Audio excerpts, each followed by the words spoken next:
Something just snapped. After weeks of silence, stage smiles, cryptic interviews, and the internet spiraling into theories, Erika Kirk finally broke. And when I say broke, I mean erupted. She didn't just respond to Candace Owens, she went after her with full force, accusing her of fabricating evidence, exploiting Charlie's death, and stirring chaos for clout. But here's the twist. Erika's explosive reaction didn't shut down the theories, it made them explode. Because instead of offering facts, clarity, or even calm grief, many viewers interpreted Erika's reaction as defensive, even panicked, which only fueled more speculation online. And the more she talks, the more viewers say this entire situation starts to feel suspicious. Tonight, buckle in, because we're diving into the memorial drama, the alleged private confrontation, the leaked group chats, the missing footage, the gag order, the timeline inconsistencies, and why the internet is now asking the one question Erika refuses to touch. Why does Candace seem more desperate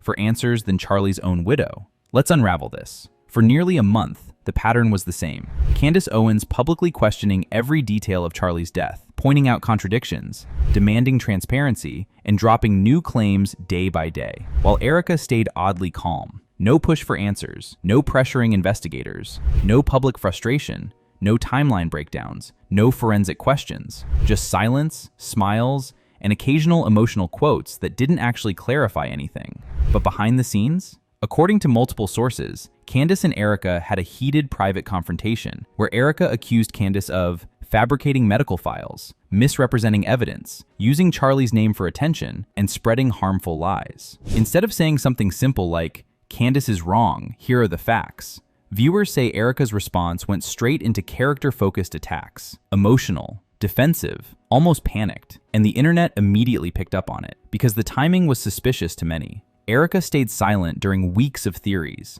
but the second Candace's claims started touching turning point leadership and donor pressure, boom, Erika finally reacted. The memorial service quickly became one of the biggest focal points of the entire controversy, not because of what was said, but because of what people noticed. During her speech, Erika delivered a dramatic, almost theatrical tribute. Viewers online debated the moment, with many saying the emotions looked staged or overly theatrical, heavy breathing, long pauses, a forgiveness monologue that felt more scripted than spontaneous. She said, "That young man, I forgive him." The crowd applauded. Cameras flashed, and online, people were confused. Who forgives the alleged suspect before any facts are confirmed, before an investigation finishes, before any transparency? Then came the Trump moment. Erika practically clung to Donald Trump, smiling, wiping her eyes softly, leaning in close. Trump looked caught off guard, not touched, not emotional, just confused. Viewers began to compare her memorial behavior to her demeanor in the days that followed. And that's when the pattern emerged. Sad when cameras are on, fine, even cheerful when they're off. Broken widow for the audience, energized CEO when the show ends. And then another rumor surfaced. Many online claimed Candace Owens wasn't at the memorial because Erika allegedly removed her from the guest list after Candace began publicly questioning Charlie's death. That revelation turned the internet upside down. Because why block the one woman demanding answers? What grieving widow doesn't want the truth? And here's where things take another weird turn. The JD Vance and Erika Kirk moment at a recent public event. Not the memorial, not a tribute, a completely separate gathering where Erika showed up smiling, composed, and in full public figure mode. While the cameras were rolling, Erika went out of her way to say that JD Vance reminded her of Charlie, that she saw similarities between the two men. And she didn't just say it casually, she said it in a soft, sentimental tone that immediately made people pause. Comparing another man to your husband, just weeks after his death, is already unusual. But what happened next is what sent the internet spiraling. Erika and JD Vance shared a hug. Not a quick, awkward condolence hug, a close, warm, familiar one. Viewers pointed out the body language immediately. Erika leaning in fully, JD's hands placed gently around her back. The kind of hug that looks like two people who are emotionally comfortable with each other, not near strangers sharing a public moment. And that hug spread across social media like wildfire. People started clipping it, slowing it down, zooming in, analyzing it frame by frame. The comments were brutal, confused, shocked, because the timing felt off, the tone felt off, the intimacy felt off. It didn't look like grief. It didn't look like solemn remembrance. It looked like connection.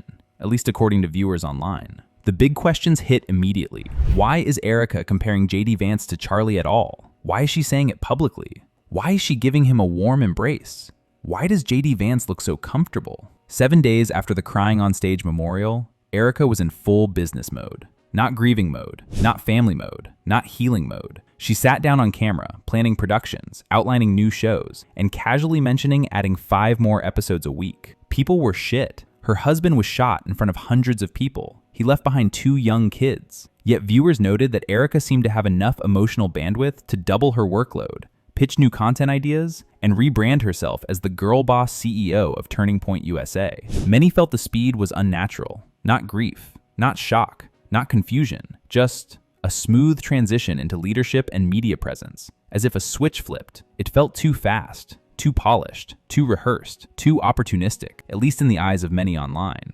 And that raised the first major public question.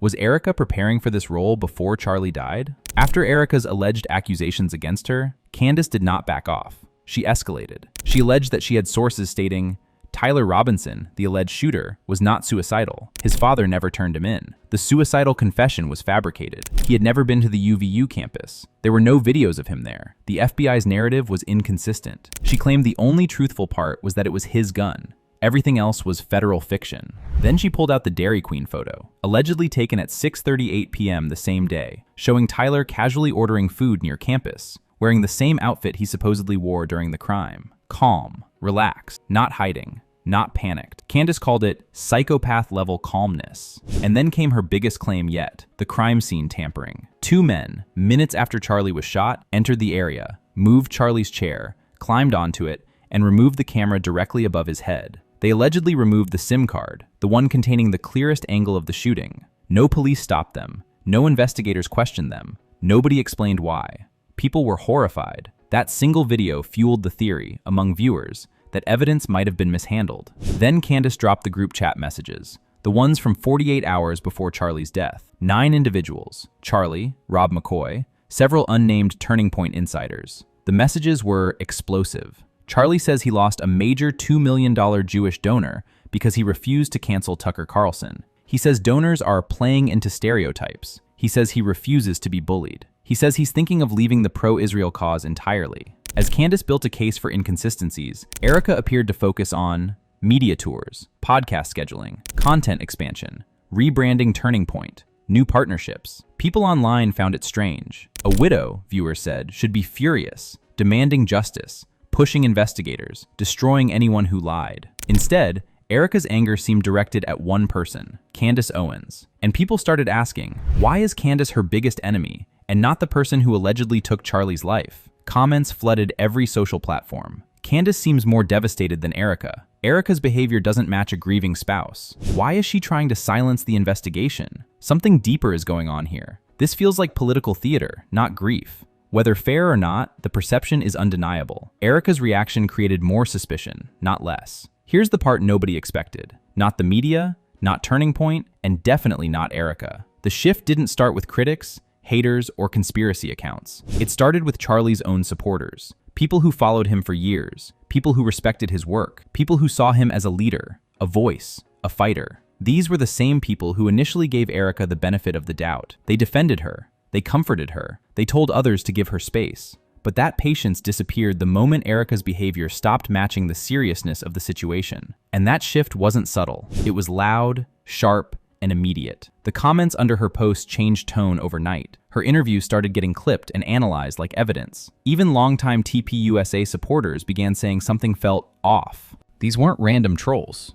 These were her audience. Charlie's audience, the people closest to the movement. So after everything we've seen, the contradictions, the statements, the silence, the reactions, the tension between Erika and Candace, the JD Vance moment, the shifting narratives, the unexplained decisions, here's where this whole situation actually lands. Not in a massive conspiracy, not in a guaranteed cover-up, not in a wild theory that solves everything, but in something much more real, much more visible, and honestly, much more worrying. Nothing about this has been handled in a way that builds trust. Every time the public expects clarity, they get vagueness. Every time a question is raised, the answer is emotion instead of explanation. Every time transparency is expected, viewers feel like they're getting silence instead. Every time a detail is clarified, another one contradicts it. This isn't about proving a conspiracy. It's about acknowledging that the way this has been presented leaves massive gaps that any reasonable person would question. So here's the real takeaway. The public doesn't need wild conspiracies. They don't need internet theories. They don't need speculation to go viral. They need answers, actual answers, clear answers, factual answers, the kind that stop rumors instead of feeding them. Anyway, this concludes today's video. Be sure to subscribe to LoafTube for future celebrity videos, and turn on that post notification bell so you don't miss out on any future uploads. Until then, see you in the next one.